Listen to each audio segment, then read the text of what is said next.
Officer Sprouse's retirement, I was just going over many things in my mind. And this isn't in my prepared remarks, Bob. You beat me out. In a past life, I had the opportunity to work alongside over 50 police officers from 5 to 6 different law enforcement agencies. And the officers I knew had a variety of personalities and a variety of approaches to the job, as they say on TV now. I've been privileged to know several very fine officers, and one of them is present in this room. When I was working on the boards doing outreach, I used to joke with him, knowing that we are in the same age group, that if he could do it, stay on the boards, I could do it. Things changed and I came inside. Officer Sprouse stuck it out to the end.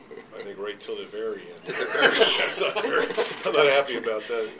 He has been a person that we could always depend on for assistance, whether to find someone who was missing, to call us when someone needed assistance, or to provide a watchful eye to see that we were safe. Officer Sprouse was there. He has treated those in need with respect and dignity.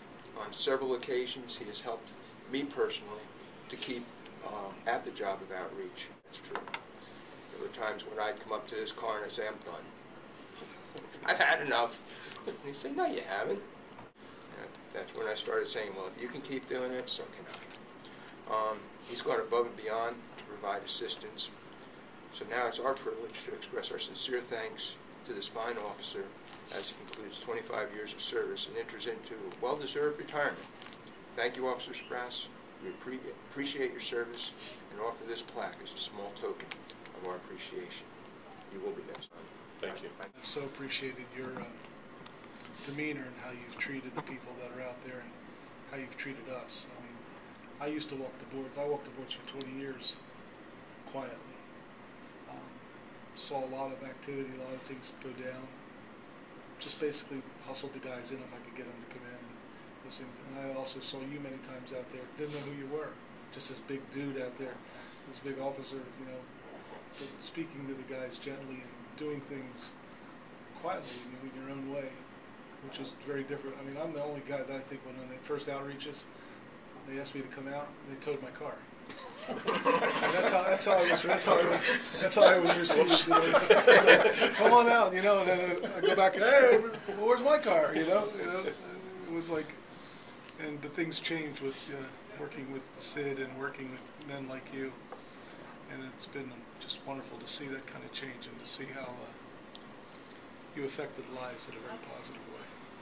Ours, as well as the men and the women out there that are living recklessly and broken lives. So you are going to be missed. I've just met Bill this last year, but you were highly spoken of before I ever got there, because you know, Charles was giving me the insight. Guys that would, you know, the cops that would help you, and the ones that were busy and they're doing other things. You know.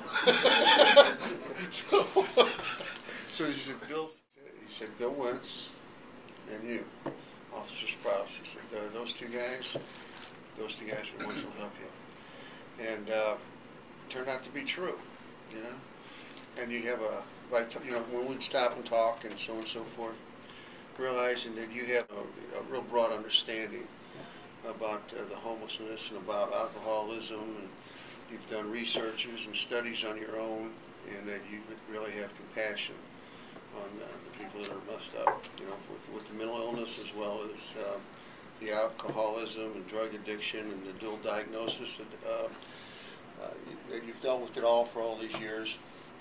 You've studied on your own, to get even a better insight, and that you take the time out and really help these people. And that when I see you, I say, well, you looking for anybody? Or you'll tell me, hey, there's a new guy down there. You know, he's got like just yesterday, got the bags down here. He's just new in town, you know. And I can't think of anybody that's been more beneficial out on those boards than you have. So I will really miss you. You're going to get the serious Lou now, Bill. Uh-oh. Don't run. December 25th, 2006 was the last Christmas I spent on the streets, sitting behind, early in the morning, sitting behind the breakfast club behind Miss Audrey's. We'd all saved up enough money to call our families to see if they would even say Merry Christmas to us. We had a bunch of very sad, teary-eyed homeless people. When all of a sudden, the police officer shows up in his car. Do you remember that? Yes, I do. And just pushes that barrier away. We're all like, oh, no. They're locked up on Christmas.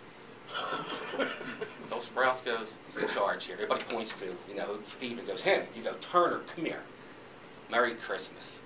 Doesn't matter what you gave, but you cared, and you made a bunch of tired and hopeless people very, very happy that day. Thank you. I love you, man. I do. Thanks, Will.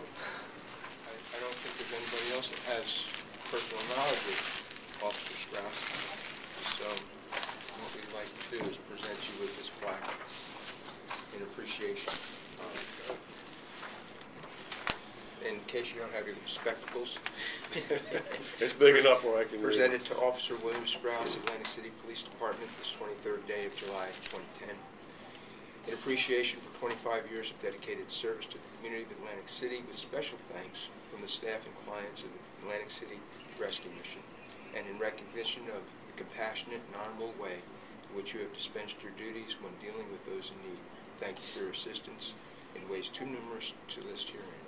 Thank you very much. All right.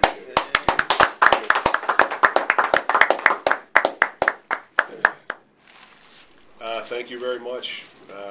It's been a long 25 years.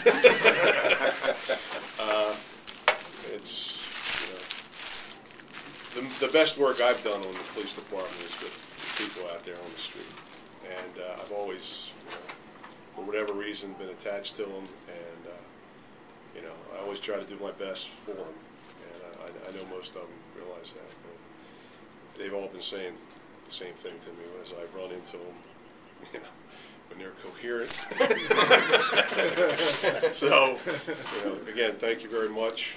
So go in the wall of fame. It's very, very nice. Thank you. And I do have greetings from two other people by phone. One is a person very near and dear to your heart, Charles Lynch. It was from Ann Thorenson from Jewish Family Services, who said that unfortunately she couldn't be here today because she had prior commitments, but she wanted to express her thanks to you as well on behalf of herself and the other workers from I'll JFS. tell her that she's very welcome. And the next time you talk to Charlie, make sure that you tell him not to call me at 2 o'clock in the morning. Tell me, You offer you any money? Oh, absolutely not. Everybody chipped in from who was there that day, that Christmas day. They really did. They chipped in from them to you. No, it's not sticky.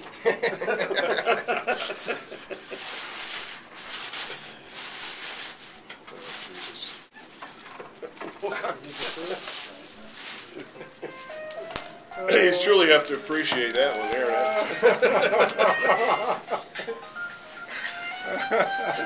Look at this.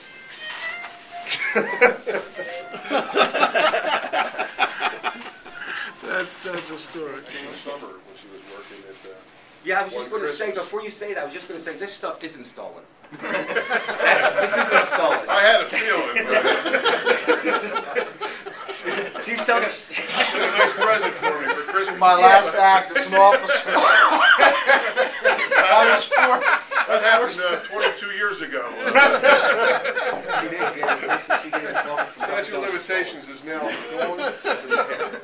Yep, summer. Yeah. Can no longer be locked up for The coffee was good. I sit out with the dog in the morning on my, I got a beagle, hunting dog. Sit out on the porch and pretend we're hunting rabbits. I have a hunting dog that can't hunt. Nice to play pretend. Yeah, I have a nice backyard, and he'll go out there and chase the rabbit around, and the rabbit outsmarts him every time. He runs after the rabbit, and the rabbit runs under the bushes, and then runs out on the other side, and he's under the bushes for 5 minutes looking for him, and the rabbit's sitting there like this. I keep telling him, son, you're lucky I feed you every day. Starved to death.